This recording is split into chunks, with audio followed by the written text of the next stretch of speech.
Welcome, everybody, to the PGA DFS Pick Show.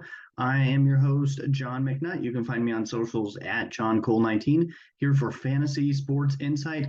This is the first event of the 2023-24 PGA season. This is the Fortinet Championship. Not necessarily the most exciting event. A lot of the best players on tour are already in Europe getting ready for Ryder Cup, but nonetheless, we have a decent field, and PGA is back after just a couple weeks off. I'm glad to be back doing some PGA DFS. So let's jump right in, starting with the course, Silverado Resort and Spa. This is at the North Course in Napa, California. It's a par 72, about 7,100-yard course, and this is bent POA greens.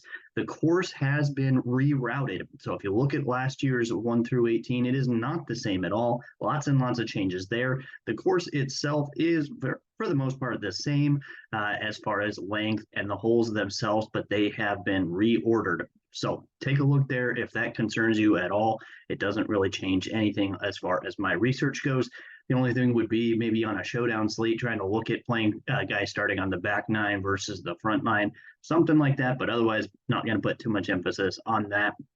The course itself here, it is a tree-lined, very narrow fairways, really difficult to hit the fairways at this course. So I'm including a bit of total driving as far as a key stat for me.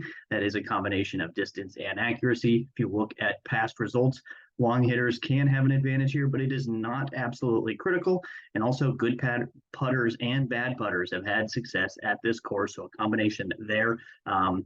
Really, I'm looking at kind of a tee to green overall. I love guys that are very good on approach, guys that kind of had a good finish to their season, whether it be playoffs or right before that, and par five scoring. There are four pretty gettable par fives. They're all three out of the four are in the range of 550 to 600 yards.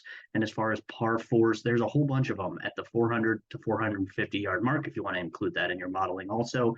And then last thing to look at is proximity. A lot of times we're looking at like maybe 200 plus yards, guys who have very good long irons. It's the exact opposite this week. There's going to be a lot of shorter approach shots, way above average for the 75 to 100 and 100 to 125 marks. I'm including that in my modeling as well this week. That pretty much hits it. I'll include some course history. Course history tends to help a little bit. We'll talk about a guy in just a moment here who's won each of the last 2 years. Certainly having success here can come in bursts. And then also POA and bent grass putting in my model as well. So talking my favorite golfers this week, starting off with the obvious, but Max Homa, he absolutely is the best player in this field when it comes to world rankings, odds, form, and then course history as well. He's at 11,000 on DraftKings. Certainly, I think you can fit him in. I like some value plays this week. He's 7-1 outright if you wanted to look at him there. Like I said, he won here each of the last 2 years. Oh, there's a cat joining the show. Sorry, bud. Max Homa, he was excellent down the stretch as well. He was top 10 in the final 4 events of the season. That included the Open Championship and all 3 playoff events. I should say the last 4 events for him during last season. He's won each of the last 2 years here as well. He ranks 11th putting in this field over the last 75. He ranks first proximity in that 75 to 100 range, second birdie or better, 10th ball striking. He is also number 1 in DK points over his last 24 rounds. There's a lot going for Max Homa. I think he's an obvious choice right at the top. The guy may be a little less obvious, but I think he'll still be quite popular, and that is Cam Davis. Cam Davis is 10-1 on DraftKings, 20-1 outright. I think that's a good number for him. The form is good. He has got 3 top 10s in his last 4 events, including at the first playoff event to end last season. He's made 2 out of 4 cuts at this course. Best finish was 17th back in 2018, and he ranks 3rd ball striking in this field over his last 24 rounds. Also love him as a birdie maker. He ranks 4th in that, 2nd tee to green, 2nd in DK points behind Max Homa, and 22nd on distance. There's a lot to like here for Cam Davis. Again, I think he'll be a popular option, but I'll get to some guys in a moment here that'll really help to make your lineups different. Talking values and pivots now, starting with Doug Gim. He is 8,000 on DraftKings, 50-1 outright. I think he's a very good, maybe a top 15 or top 20 bet in the outright market. He could go out and win, though. Although he hasn't been a winner on tour, I certainly think that he is going to make waves here in the swing season. He had an excellent finish to the end of his 2023. He made the cut in 8 out of the last 9 events. 3 of those were top 20 finishes. He's made the cut at this event 2 out of 3 tries, including 14th in 2020. He ranks 24th ball striking in this field, 23rd fairways gained, and he is 17th birdie or better. The main reason I like him, though, he is number 1 in this field, tee to green. He is an absolute monster. If he can just get it done on the putting surface, his best putting surface is POA. That's the only surface that he gains strokes on. So hopefully he can get rolling his rock on the putting surface this week, and he's excellent option there at 800 as a good value.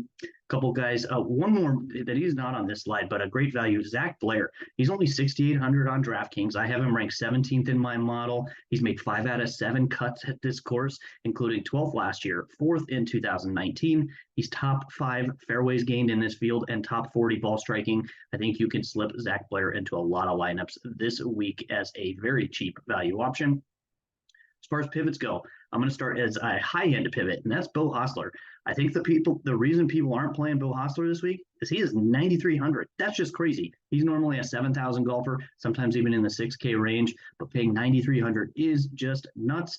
But that's because of the strength of this field. His ownership is looking projected right now at around 7%. That's half of Brendan Todd and Andrew Putnam, and even less than half of some others in that range. I like him a lot as a low-owned pivot there. He ranks 8th overall in my model, number 1 in putting over the last 75 rounds, and he's been top 25 each of the last 3 years at this event.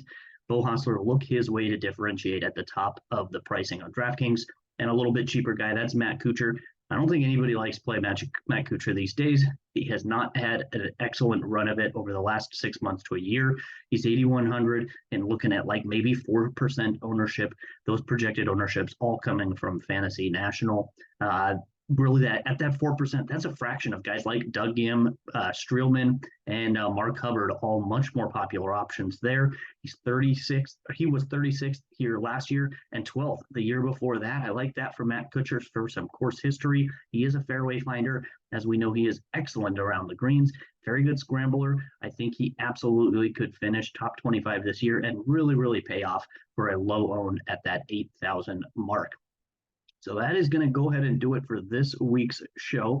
I appreciate you tuning in. If you have any questions or comments, please leave them below. I'll be happy to answer them right here. Best way to get at me throughout the week, though, is to go to our Discord. You can find a link to the Discord at our website, FSiDFS.com, or through Twitter at FSI_DFS. In the Discord, I'll be posting weather updates, ownership projections, really the highest owned guys at the end of the week, or I should say on Wednesday night, as well as my core plays and some player pool options to fill in your lineups. So good luck this week, and I appreciate you watching.